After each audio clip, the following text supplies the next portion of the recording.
प्रिय मित्रों, जय श्री कृष्ण। मैं हूं आचार्य डॉक्टर विष्णु कुमार मिश्रा। काल निर्णय पर आपका बहुत बहुत स्वागत करता हूं। शनिदेव को कर्म फल प्रदाता ग्रह माना जाता है।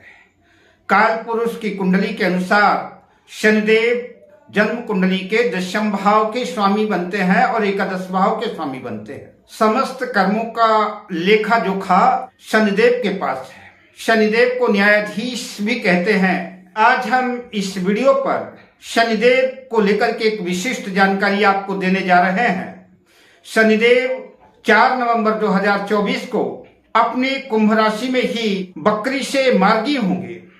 सौर मंडल में जब भी शनिदेव कोई न कोई हलचल करते हैं तो उनका प्रभाव संपूर्ण सौर मंडल पर पड़ता है, सभी राशियों पर पड़ता है, सभी नक्षत्रों पर पड़ता है।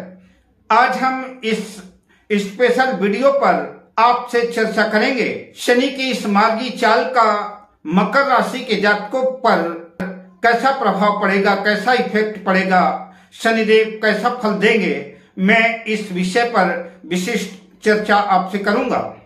पर मैं विषय क्रम में आगे बढ़ूं उससे पहले आपसे आग्रह, अगर आपने अभी तक हमारे इस चैनल को सब्सक्राइब नहीं किया है तो प्लीज चैनल को सब्सक्राइब करें, साथ ही नोटिफिकेशन बेल को भी प्रेस कर दें। अगर आप अपनी या अपनों की जन्म कुंडली का बृहद प्रेडिक्शन कराना चाहते हैं या किसी भी किस्म का ज्योतिषी परामर्श हमसे प्राप्त करना चाहते हैं या कि उत्तम क्वालिटी के रियल राशि रत्न आदि हमसे प्राप्त करना चाहते हैं तो आप स्क्रीन पर फ्लैश हो रहे नंबरों पर हमसे संपर्क कर सकते हैं। आज हम इस वीडियो पर सबसे पहले चर्चा करते हैं राशि पथ की 10वीं राशि मकर राशि की। मकर राशि में शनिदेव जन्म कुंडली के द्वितीय भाव कुंभ राशि में 4 नवंबर 2024 को बकरी से मार्गी होंगे। द्वितीय भाव जो धन का भी भाव है, बैंक बैलेंस का भी भाव है, कुटुंब का भी भाव है, वाणी का भी भाव है। शनिदेव की बकरी चाल का मकर राशि के जातकों पर मिला जुला प्रभाव देखने को मिलेगा। मकर राशि के जातकों का जो सबसे बड़ा लाभ हो सकता है, जो सबसे बड़ा बेनिफिट हो सकता है, इस अंतराल उनके स्थायी प्रॉपर्टी के योग बन सकते हैं, बैंक बैलेंस में वृद्धि हो सकती है, महिला जातकों को सोने चांदी आदि के आभूषणों की प्राप्ति हो सकती है, गहनों की प्राप्ति हो सकती है। मकर राशि के जिन जातकों की कुंडली में शनि की दशा चल रही है, अंतर दशा चल रही है या प्रत्यंतर दशा चल रही है और मकर लग्न की कुंडली में शनिदेव द्वितीय भाव कुंभ राशि में ही स्थित है तो निश्चित रूप से यकीन मानिए बैंक बैलेंस में बेहद खास वृद्धि होने वाली है और पैतृक संपत्ति का भी जबरदस्त लाभ हो सकता है। लेकिन अगर आपकी जन्म पत्रिका में शनिदेव द्वितीय भाव कुंभ राशि में स्थित नहीं है किंतु योग कारक होकर के शुभ भाव में बैठे हैं, आपको जो है थोड़ा सा प्रयास करना पड़ेगा क्योंकि यह मार्ग इतना आसान भी नहीं होगा ऐसी स्थिति में। इसके लिए आपको अपनी बुद्धि विवेक का भी इस्तेमाल करना पड़ेगा और जबरदस्त मेहनत करना पड़ेगा। इसके बावजूद ही स्थायी प्रॉपर्टी और बैंक बैलेंस के योग बन पाएंगे अगर शनिदेव आपकी जन्म पत्रिका में कुंभ राशि में स्थित नहीं है और शनिदेव की दशा अंतर दशा प्रत्यंतर दशा नहीं चल रही है तब। साथ ही मकर राशि के जातकों के लिए सलाह दी जाती है वाणी को संयमित रखें, बेवजह बिना सोचे समझे किसी को कुछ भी शब्द मत बोलें और अप्रिय कटु वचन तो कदापि ना बोलें। संभव है आपकी अप्रिय वाणी से, आपके कटु वचन से, शब्दों के तीखे बाण से हो सकता है कि बनते हुए काम बिगड़ सकते हैं। दूसरा भाव कुटुंब का भी भाव है। शनिदेव जहां पर बैठते हैं वहां पर अच्छा ही करते हैं, बेहतर करते हैं तो कुटुंब में मेल मिलाप बना रहेगा। यहाँ पर शनिदेव मजबूत हैं, बलवान हैं, अपने मूल त्रिकोण राशि कुंभ राशि में ही मार्गी होने जा रहे हैं तो ऐसे बलवान शनि परिवार में, कुटुंब में सामंजस्य की स्थिति बनाएंगे। किंतु शनिदेव की तीसरी दृष्टि चतुर्थ भाव में होगी। चतुर्थ भाव में शनि की दृष्टि होने की वजह से, क्योंकि चतुर्थ भाव में मेष राशि रहेगी और मेष राशि पर शनिदेव जो है चतुर्थ भाव में नीच दृष्टि से देखेंगे। तो नीच दृष्टि से देखेंगे तो निश्चित रूप से नुकसान की भी संभावना बनेगी। अभी हमने आपसे थोड़ी देर पहले कहा कि स्थायी प्रॉपर्टी, बैंक बैलेंस की स्थिति बन सकती है। तो चौथा भाव चूंकि भूमि, भवन, वाहन का भी भाव है और शनिदेव जो है नीच दृष्टि से चतुर्थ भाव को देखेंगे। संभव है अगर आपने अपने विवेक का इस्तेमाल नहीं किया, अपनी बुद्धि का इस्तेमाल नहीं किया, तो भूमि, भवन, प्रॉपर्टी के बिकने के भी योग बन सकते हैं या कि किसी भी किस्म की उनसे नुकसान की संभावना बन सकती है। अतः इतना ही समझ लें कि विरोधाभास जैसी स्थितियां बन सकती हैं। इन दिनों संभव है कि सुखों में कमी महसूस हो, भाग दौड़ ज्यादा हो, क्योंकि शनि की तीसरी दृष्टि सुख भाव पर है, तो सुखों का अभाव हो सकता है।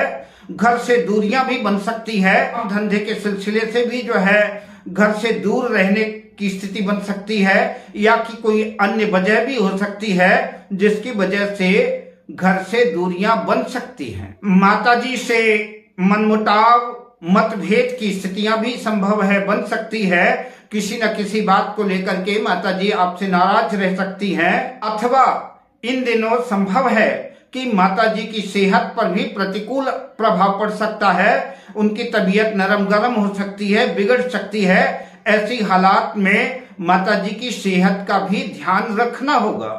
मकर लग्न की जन्म पत्रिका में अगर चतुर्थ भाव के स्वामी मंगल अपनी मजबूत स्थिति में है, चतुर्थ भाव मेष राशि में ही अगर पत्रिका में स्थित है, अथवा उच्च राशि मकर राशि लग्न में मंगल देव स्थित हैं, तो निश्चित रूप से फिर ऐसा दुर्योग नहीं होगा। भूमि, भवन, प्रॉपर्टी के योग बनेंगे, बढ़िया सुंदर घर बनेगा और सुंदर भूमि, भवन खरीदने के भी योग बन सकते हैं, वाहन के भी योग बन सकते हैं। माता जी के सेहत में भी बहुत प्रतिकूल प्रभाव नहीं देखने को मिलेगा, क्योंकि ऐसी स्थिति में नीच राजभंग योग बन जाएगा। लग्न मकर राशि में मंगल देव स्थित होकर के अपनी चौथी दृष्टि से अपने घर चौथे भाव को देखेंगे मेष राशि पर, अथवा अगर मेष राशि में ही मंगल देव स्थित है तब तो फिर सोने में सुहागे जैसी स्थिति बन जाएगी। तो निश्चित रूप से शनिदेव इस अंतराल जो आपको जबरदस्त लाभ कराने वाले हैं, इसमें कोई दो मत नहीं है। लेकिन अगर मंगल कमजोर है, मंगल नीच राशि में है, मंगल अस्त है, मंगल अपना प्रभाव देने में सक्षम नहीं है, तो माता जी से भूमि, भवन, वाहन आदि से चतुर्थ भाव से जिन जिन चीजों का विचार किया जाता है उनमें कमी देखने को मिलेगी। पर बहुधा कम ही लोग होंगे जिनकी कुंडली में यह सुंदर सुयोग बना होगा कि मंगल मकर राशि में लग्न में स्थित हो, अथवा कि मंगल मेष राशि चतुर्थ भाव में स्थित हो। अतः आम जातक यही समझ के चलें कि यह क्षण आपके लिए चुनौतियों भरा रह सकता है। बहुत सूझबूझ से, बुद्धि विवेक के साथ जो है आपको काम करना पड़ेगा और प्रत्येक क्षेत्र में सफलता अर्जित करने के लिए जबरदस्त मेहनत करनी पड़ेगी। जीवन के प्रत्येक क्षण में सतर्कता और सावधानी की भी आवश्यकता रहेगी। यात्रा करते वक्त, वाहन चलाते वक्त, रोड पार करते वक्त विशेष सावधानी की आवश्यकता रहेगी। आपकी छोटी सी लापरवाही चोट, चपेट, दुर्घटना आदि का कारण बन सकती है। अगर जन्म कुंडली में सूर्य कमजोर है तो निश्चित रूप से भयावह स्थिति भी बन सकती है, इसकी कल्पना नहीं की जा सकती। संभव है इन दिनों तंत्र मंत्र, अध्यात्म आदि गुप्त विद्याओं की तरफ जो है आपकी रुचि हो सकती है, आपका ध्यान इस तरफ आकर्षित हो सकता है। संभव है इन दिनों आपकी सेहत भी कुछ नरम गरम हो सकती है। अगर कुछ भी आपको शारीरिक दिक्कत महसूस होती है, ऐसी स्थिति में कुशल डॉक्टर से सलाह लेना आपके लिए हितकर साबित होगा। अतः सेहत के साथ किसी किस्म का समझौता ना करें। अधिक लाभ अर्जित करने के लिए कर्म क्षेत्र में अधिक मेहनत करनी होगी, तभी मकर राशि वालों को उनके मनोरथ सिद्ध होते नजर आएंगे, जिसके परिणाम स्वरूप धन आगमन के स्रोत बनेंगे और स्थायी प्रॉपर्टी के भी योग शनिदेव बनाएंगे। उपाय के बतौर मकर राशि के जातकों को पूरे श्रद्धा से, पूरे विश्वास के साथ दशरथ कृत शनि स्तोत्र का पाठ करना चाहिए। नित्य हनुमान जी की पूजा अर्चना करनी चाहिए, सुंदरकांड का पाठ करना चाहिए, हनुमान चालीसा का पाठ करना चाहिए और हनुमान जी को नैवेद्य अर्पित करना चाहिए और हनुमान जी के चरणों में नीले पुष्प अर्पित करें।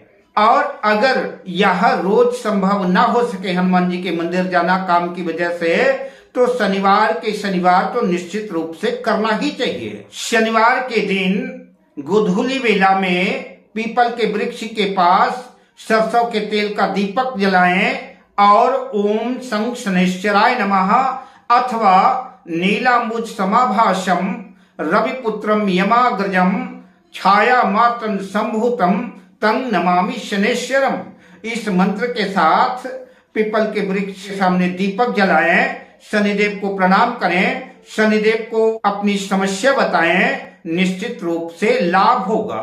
दीन दुखियों की, गरीबों की, मजलूमों की, असहायों की यथासंभव जितना भी हो सके अधिक से अधिक मदद करनी चाहिए। अगर मकर राशि के जातक ऐसा करते हैं तो निश्चित रूप से शनिदेव की कृपा मकर राशि के जातकों पर बरसेगी और उनका सर्वत्र मंगल ही मंगल होगा। अब मैं आपसे लेता हूं विदा, शुभकामनाओं के साथ। जय श्री कृष्ण।